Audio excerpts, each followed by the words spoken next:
Okay, so we're going to continue regarding the mobile fauna, and this will be the description of a project that's being led by Mike Frisk, and he has a number of collaborating researchers with him. Mike is an associate professor here at SOMAS.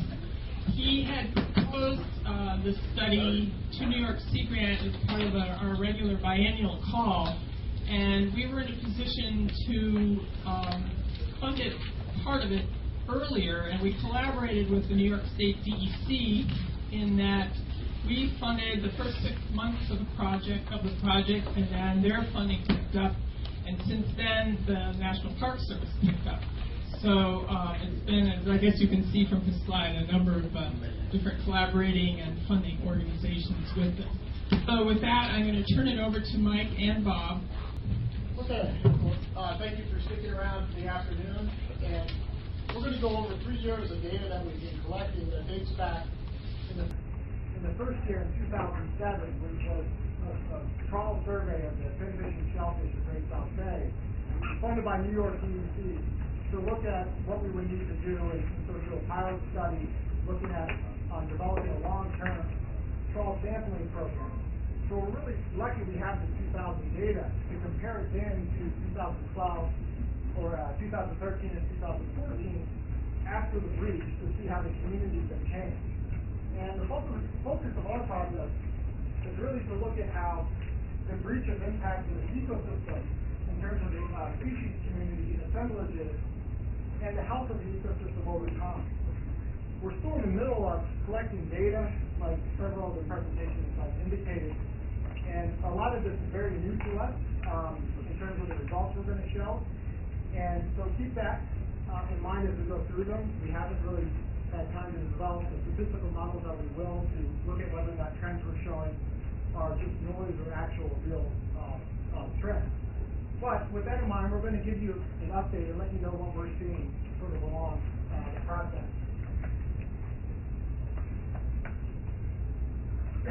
So we're going to do this in 2 sections. In the first section, we're going to first go over some of our basic trawl setup and results, and then look at how our results pertain to answering some of the questions raised in the 2001 breach report. Some of the hypotheses that we can address with our preliminary results. Then we're going to talk about some of our research that we've done really over the last 5 or 6 years that has really highlighted the role of stochastic events in ecosystem health, particularly in Great South Bay and the Lagoon system. And so when Sandy occurred, it occurred right after we had published a paper where we discussed some of the impacts that a breach may have on the health of the ecosystem. So we're going to briefly cover that at the end of the talk. Okay, so to start with, for those not familiar with fishing gear, we're using a bottom trawl, and this is the back of the research session with picture with a student and a technician going through what actually turns out to be very unpleasant August seaweed pile dummy catch that actually do contain fish. But this is the basic setup that we have. We trawl for 10 minutes, and conducted in the spring, summer, and fall. We also have a small beam trawl survey that we do every other week that Bob alluded to. So I'm not going to show results of that today. And the outer trawl work, these are the tracks of our stations for this year for the 3 different spring, summer, and fall surveys. A couple things you note, this here doesn't go into the shallow areas where Brad Peterson was sampling, and also where our beam trawl work goes. But these are the results that I'm going to discuss from this setup, and it's exactly the same setup as 2007. So we can make comparisons between 2007 and what it looks like after Sandy. Okay, so to give you a little background on how to interpret some of the figures we're going to go over. The 3 years of data that we have, 2007, 13, and 14, we've seen a pretty big increase in terms of the number of total species that we're capturing in our trawl survey. We have in the mid-30s in 2007 in terms of the total number of species. 2013, that went up to around 50, and then we went up to close to 70 2 years after the bridge in 2014. In all the years, and this is expected in the system, numerically, our system is dominated by bay anchovy. No surprise there. But the reason I point this out is because we're more or less more interested in this small part of the pie numerically, and we're going to exclude the anchovy from the figures just so you can focus on what's going on in the rest of the species that we capture.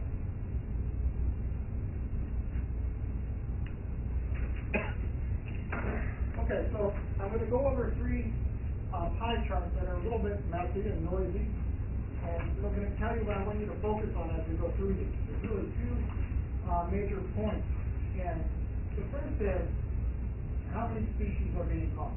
So just by the number of names of species on the figure, you can see the relative amount of the total number of species captured. And also the second is how evenly is abundance spread across species.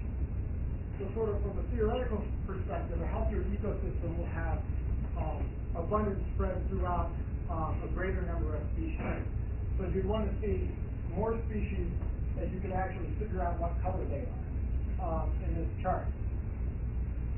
Our surveys in terms of 2007 were dominated proportionally by blue crab, followed by spider crab, reedfish, Atlantic menhaden, bluefish, Atlantic silverside, pipefish, scup, and then sort of all the rest of various species. We're not going to go over every one. But let's see what it looks like when we go to 2013 after the breach. So here what we see is, first of all, we have another 15 or 10 or 15 species in the system, and the proportion of blue crab relative to everything else has gone down, and you can see there's a lot more species that have a greater share of this pie. This is considered a good thing, in terms of ecosystem health and maturity, which we're going to talk about a little bit at the end of the talk. In 2013, again, blue crab number 1, then bluefish, Atlantic silverside, sand lance, Atlantic herring, lady crab, spider crab, spot, reedfish, spiderfish, squid, and then sort of all the rest. In the most recent data, which we just really finished entering into the computer from our field team, we see again an increase in the number of species, and we actually see blue crab remaining a little bit greater in terms of proportion, but about the same. And then we continue to see more development of species sort of with a reasonable amount of abundance of the total proportion among them. So again, another sort of positive sign.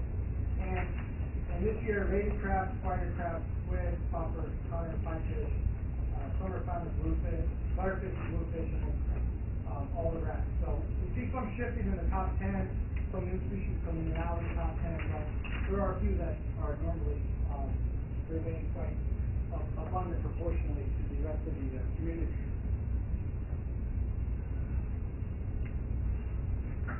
Okay, so to get to some of the hypotheses that were raised in the 2001 report, I want to start off by saying that we're going to show results on individual species. And our proposal is actually looking at community changes. And there's a reason we're looking at community changes, because picking a single species and saying something is happening to that species inside Great South Bay can be risky. Because, for instance, let's say a fish we summer flounder, it may increase in Great South Bay and have nothing to do with Great South Bay. But with that in mind, before we go into these results, the first prediction that we're going to address is that most we might expect a slight increase in abundance of primarily marine species that are more commonly found more abundantly on the continental shelf in response to higher salinity. So let's take a look at what our data shows for that.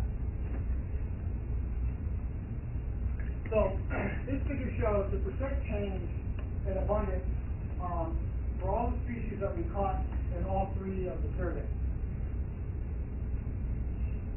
This dark blue is what we're calling ocean strong, and we just sort of came up with this week. I'm going to have to make another comment about these definitions, our project is actually going to develop habitat models that will predict which species are more likely to be in different environmental scenarios today. We're not there yet. This is just an early designation of species into groups. Well, these are more ocean-associated fish. The light blue are ocean-associated, but a little bit more weakly so. And then we have what we're calling estuarine, which is a pretty big category today. And then this orange is ones that we think are probably not a significant change in their abundance over the 3 years that we've looked at. Again, we haven't run any statistical tests on this, but the two species that increased the most, lake crab, hamper crab, both fall into our ocean-associated group. The third fish, butterfish, also is in that category. So, based on this early data, we are seeing that from the ocean-associated species in the bay are increasing, suggesting there may be greater influence in terms of the connectivity to the ocean. Also, northern puffer, squid, birdfish, and then two species of interest to recreational fisheries. Black sea bass and summer flounder have increased, and then we also saw increases in American eel and horseshoe crab, and then alder grass we really don't want to say too much about those trends.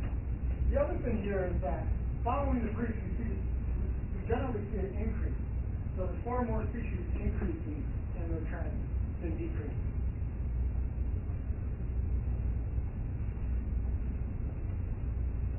Okay. So on that first hypothesis, we have some evidence to suggest that it's true. We are seeing more influence from the marine environment and greater abundance of marine species. Whether that holds out in years to come, we'll have to wait and see.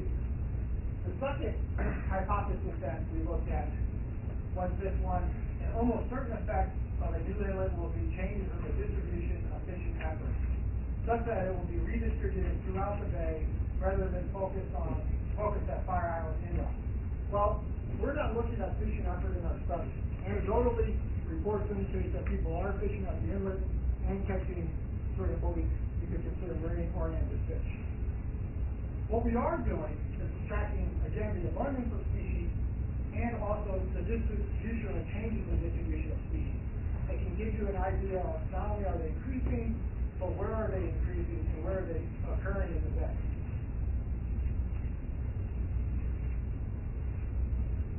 So to start with, this shows the 3 years of our data, 2007, 13, and 14. And we just put a list together of some of the commonly sought after species for various reasons that are harvested. And I'm not going to go over every one of these. I'm going to point out a couple that we think has interesting trends. The first, black sea bass. Black sea bass increased in this recent year rather dramatically compared to 2013 and 2007. So 2 years following the breach, we're seeing a relatively large abundance in summer flounder. Black sea bass.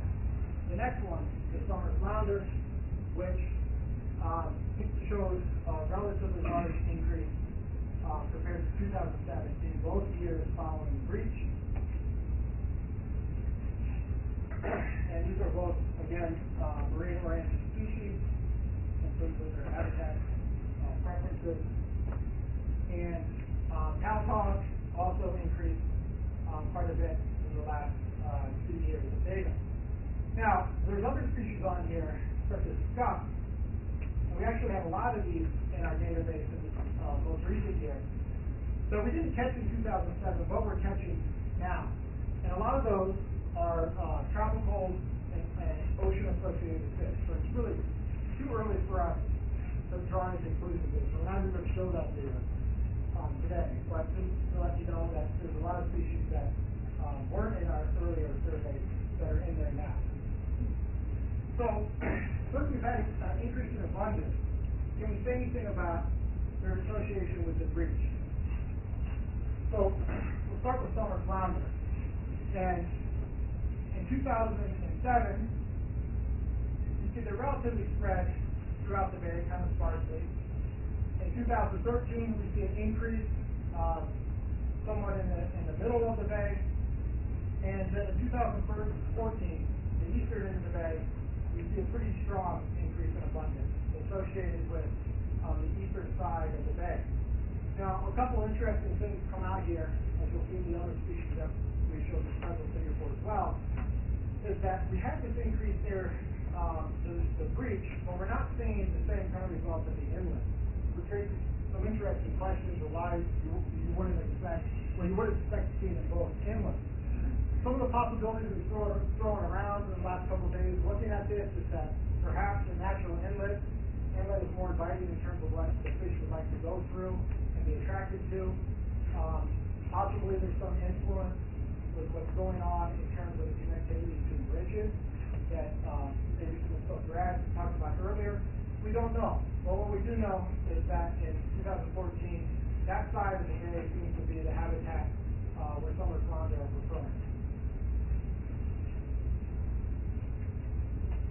Black sea bass, similar thing, relatively sparse, but I guess only really on three locations, and then even lower in 2013. And then we have this big increase in a similar area to where summer flounder is in the same year. So again, the same kind of explanation we could discuss in terms of this species as well. So I don't know if fishing efforts, which is the prediction from the 2001 report, has changed, but if the recreational fishers are following the fish, they've probably moved over to these locations. But I can't tell you if that has occurred or not.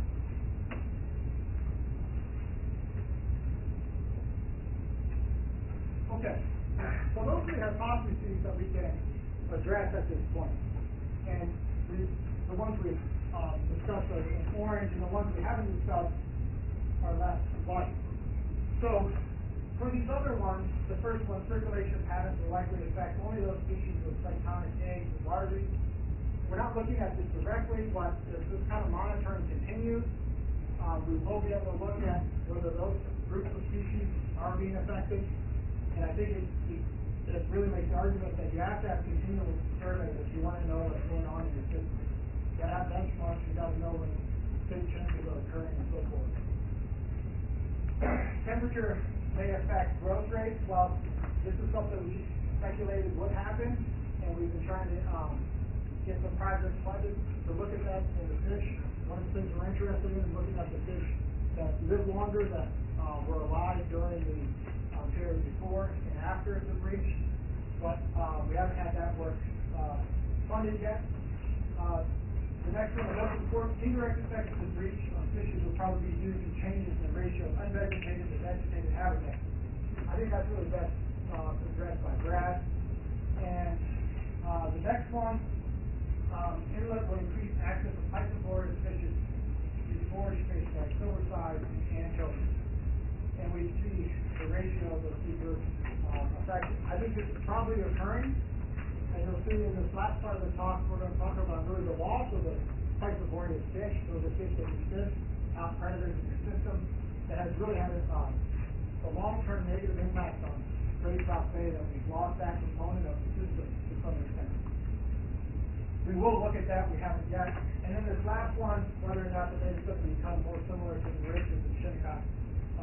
Again, these are all in the fish section of the report. I'm really not sure that we can answer that with what we're doing. Okay. So we also wanted to talk a little bit about this research that we've been doing over the past, I don't know, 5 or 6 years. And this research has taken more of a historical perspective and looking at the changes to the ecosystem. And as part of that, we actually have gone back 4,000 years and looked at changes to the system, and Bob's going to talk about that in a second. And the other part, we looked from 1870 to the 2000s and found 4 periods where we could recreate the food web and ecosystem structure of Great South Bay. And there's pretty strong declines that we've lost the upper end of the food web, the top predators, over that time period. We've lost filter feeding capacity, and we've gone from a pretty healthy system in the 1870s to a pretty, what we will call immature system that really lacks the complexity and resiliency of those early systems. And that work discusses how breaches might affect that potential in a positive direction. But before we go into that, I want to turn over to Bob to talk about 4,000 years of history. So we get into prehistory here a little bit, and this slide sort of summarizes the results of a core study where something like 33, 35 cores, 4-inch diameter cores, were driven into the bay bottom. Some of the cores were as much as 5 meters in length when they were pulled out, and they were cut open, and layers that contained mollusk shells were extracted. There was something like 200, and I forget now. I haven't thought about this slide for about 2 years now. Something like 240 samples of shells were processed, and there was some carbon-14 dating, and so we can assign dates to these shell groups. And when we looked at, and it's just mainly mollusk shells, so bivalve gastropods, and when we looked at the results, you could partition these shell assemblages into 3 main groups of shells that had very different environmental characteristics. One group was a group dominated, and these names are after the dominant species in these assemblages, but they contain multiple species in each of these groups. One group, the gem assemblage, are these really small bivalves that are very characteristic of sandy, very high flow systems. And for the first 3,300 years, the oldest sample that we got was about 4,000 years old. We haven't ever seen anything older than that in Great South Bay. And if you want to find estuarine sediments older than 4,000 years, you have to go offshore and look at lower sea sands. And so you can find 5,000, 6,000, 7,000-year-old estuarine sediments offshore. But in Great South Bay, the oldest that we've ever seen is about 4,000 years old. But for at least the first 3,300 years of the bay's history, this gem assemblage dominated the bay. And I didn't mean to do that. I'm going to put this down so I don't touch it anymore. Do you have the pointer? The cores the location of the cores are roughly in the positions they are in the bay, but they've been exaggerated so that you can see them a little bit better. But if you shrink these down, they do fit into the bay. So these little blue pie charts are the percentage of each species assemblage we found, and the ones most of them are dominated by blue color, and that's that gem assemblage. So almost all the locations in the bay are dominated by this assemblage that like sandy sediments. The sediments that we got extracted from the cores of that location, primarily sandy, you see a couple other assemblages present. The green represents an assemblage that's dominated by Middleus edulis, blue mussel. It was 10, let's see if I remember right, 10 times more abundant in that assemblage than it was in the gem assemblage, and 100 times more abundant than in the muddy assemblage that I'll talk about in a second. So you see some of this Middleus assemblage. It also contains quite a few small snails that are very characteristic of eelgrass beds. And so we've got this impression that from about 4,000, which is our oldest sample, to about 650 years before present, the bay seemed to be dominated by these sandy groups of mollusks. It was probably a fairly wide open, leaky lagoon-type system with lots of inlets. There was very little mud present. And you saw occasionally see areas like here and over here that seem to have this Middleus assemblage, which we think is associated with inlet areas and areas that seem to be high flow, high salinity type environments. About 650 years ago, something interesting happened, and the assemblage changes very quickly. and you start to see a third assemblage showing up in the system, and that's characterized by these little red parts of the pie chart. And this assemblage is very dominant in muddy sediment, and the characteristic species for this is a little bivalve called Millennia lateralis that lives for a year and a half or so. It's a suspension feeder, but it's very abundant mainly in muddy areas and not in, less so in sandy areas. So about 650 years ago, we start to see that assemblage starting to expand. And unfortunately, we don't have any shell layers in the western part of the bay, but it's very different in the central part of the bay than it was earlier than that. And what's happening is that the bay is starting to accumulate fine-grained sediment. Now, why did that start to happen about 650 years ago? Well, we think that it has to do with the transition from the medieval warm period to the Little Ice Age. And when the Little Ice Age, when the temperatures cooled down, Atlantic cyclonic storms decreased. And so that they had less forcing by large storms, perhaps fewer inlets or breaches opening. And if you had natural processes that close inlets over time, then you've got a more enclosed system. And that more enclosed system would accumulate fine-grained sediments at a faster rate, and we think that's what's going on here. We start to see a substantial amount of fine-grained sediments coming into the system and settling into the bay, this Millennia molluscan assemblage is characteristic of muddy sediment starts to expand in its geographic range. It was here, but it was only in one location, and now it's at a number of locations in the bay. This stayed about the same for about 300 years, and then about 300 years ago it switched again. And what happened was that there was a dramatic expansion of fine-grained sediments in the bay. And if you compare this to the earlier period, you've got much more in the way of the Millennia assemblage present. The bay has become muddier over time. It happened fairly quickly. This Gemma assemblage has been basically excluded, except at the far western and eastern boundaries of the bay, and the middle assemblage actually is also restricted to those areas. Interestingly, we do see evidence of the old inlet here. You've got middle assemblage occurring here at the eastern part of the bay, and also at near Fire Island Inlet. What happened here? Well, about 300 years ago, we started clear-cutting the area on land. You start to see in marsh core samples the pollen that's representative of weeds and agriculture,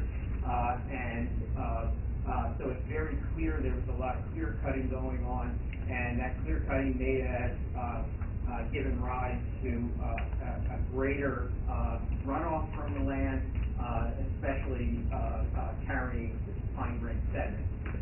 So as a long-term image here, we went from a very open, well-flushed system to something that looked like it was more enclosed, perhaps due to natural processes, to something that is accumulating fine-grained sediments at an even greater rate, not only because it's enclosed, but also because of what people are doing on the land gauge. Okay, so that's the sort of long-term perspective that we're starting, and now we're going to drop that perspective down to about 120 years and give you a little more information about the last 120 years. There is a reason we're talking about centuries and 4,000-year-old data. And this is some stuff that came out of a master's student that we had that was developing these fluid models from the 1870s to the 2000s. Just briefly, I want to point out a couple things we found. First is, in these earlier systems in the 1870s, we saw a system that is more mature. Essentially, that means there's more biomass spread across groups throughout the food web, not just the bottom of the food web, but also the top of the food web. And so in the 1870s, our top predator in South Bay was the sand tiger shark.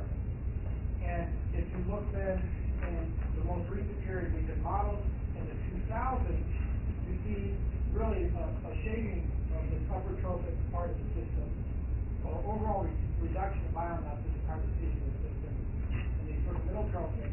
And then we see a system that's becoming more dominated by these species that turn over at high rates at the bottom of the food web, which means you have a system that can be termed immature and unhealthy compared to the 80s and 70s. And now, while there's nothing wrong with solar flounder being a top predator, it's certainly not very impressive like the sand-tiger shark.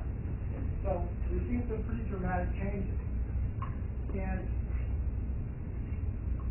we've also seen changes in the filter feeding sort of assemblages in the bay. This is from the same paper again, 1880s, the 1930s, 1980s, and 2000s. So what you can see is if you look at total filter feeding biomass, it was much greater in the 1880s and then pretty much steadily declined over the last 100 years.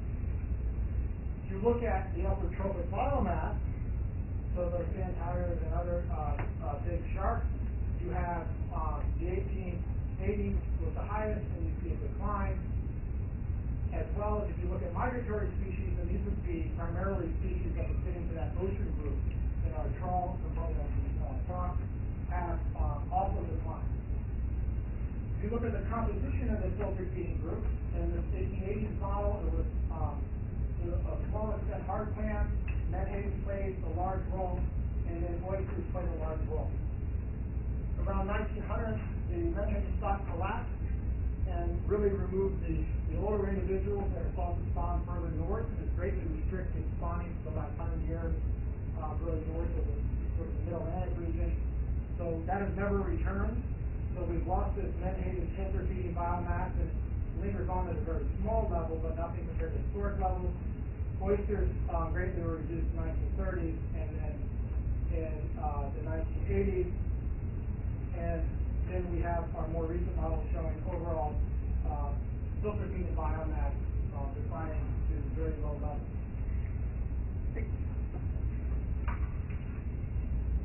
So one of the things that we were interested in after we looked at these trends was how is this related to basically over the last 100 years, what we've seen along with this decline of maturity. We've seen a great reduction in stochastic events in the system that Bob was showing the 4,000-year time series from what was common before sort of 1900. So we've seen the hardening of inlets, and we've seen the closing of new breaches. And this made us wonder or speculate, how are those stochastic events playing in terms of the long-term health of the ecosystem? If you look at periods of great or periods of improved health of the ecosystem, they did somewhat correspond to periods of where there was a large state change, a breach, something that changed the salinity regime, the temperature regime. We saw a new group of animals move in and had a pretty high productivity period. Then eventually that would decline until the next period. That's the thought, anyhow. And so this work was all done well before Sandy. But with Sandy, with all the horrible consequences it had on people and property and so forth, we do have opportunities to see what a breach might do to the long-term health of the ecosystem.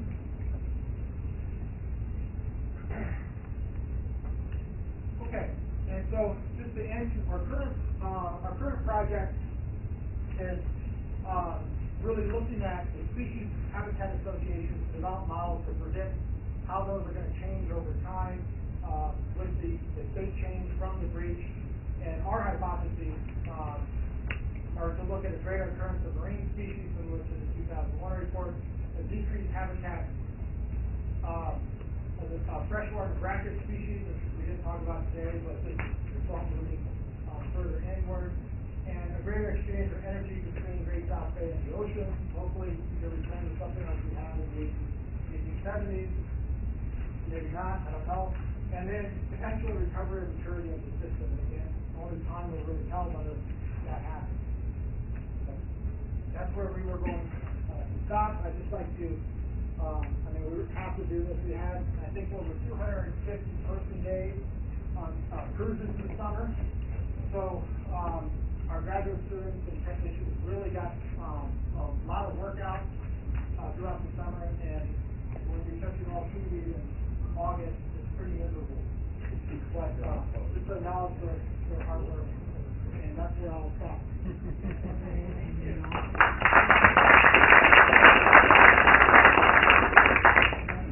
That was the blending of the two top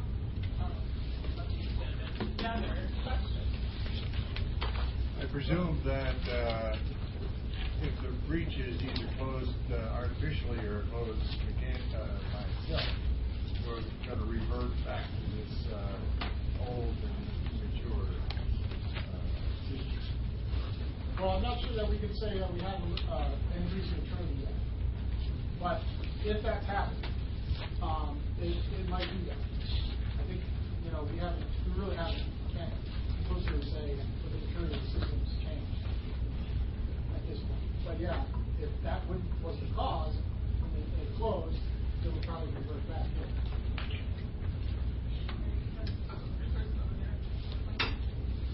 Like Dave said, Mike. So for some of the fish species, it looked like the differences, there were big differences between 2013 and 2014. In some cases, bigger than the pre-breach differences. Is that surprising, expected, and you expect that sort of dynamic to continue, or do you think that eventually it'll reach some sort of dynamic equilibrium, or what do you think?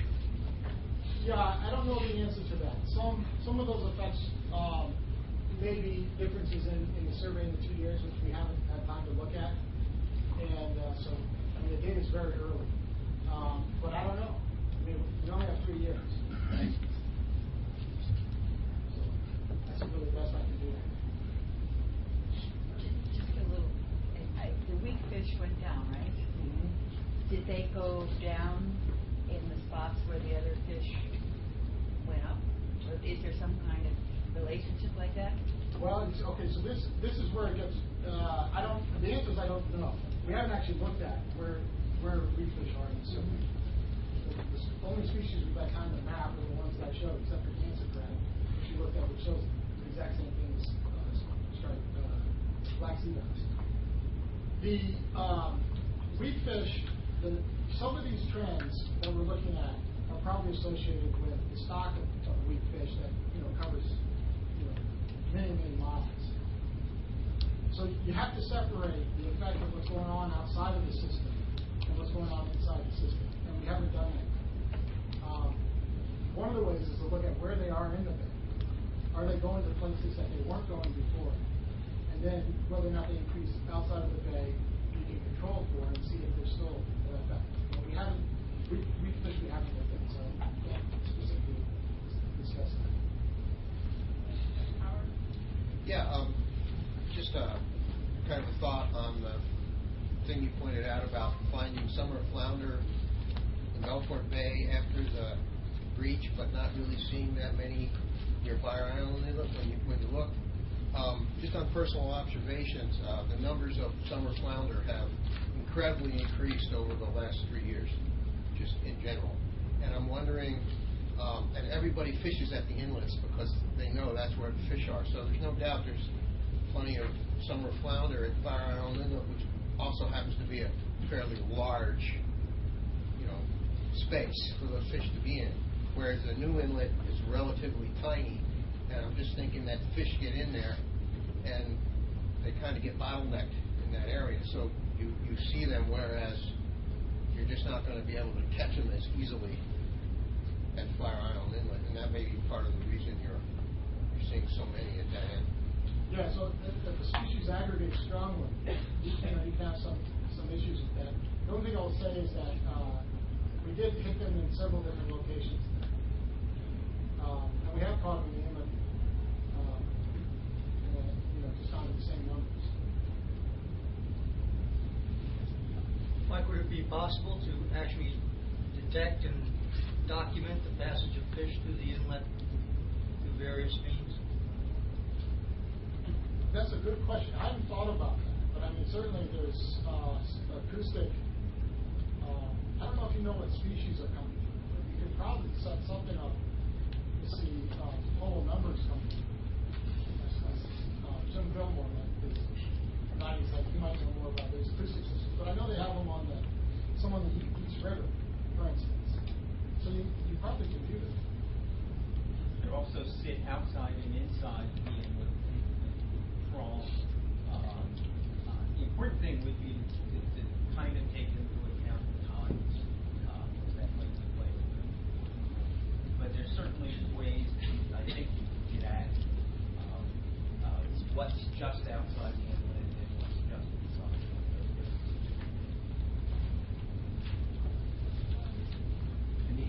thought toward ichthyoplankton and juvenile stage of finfish?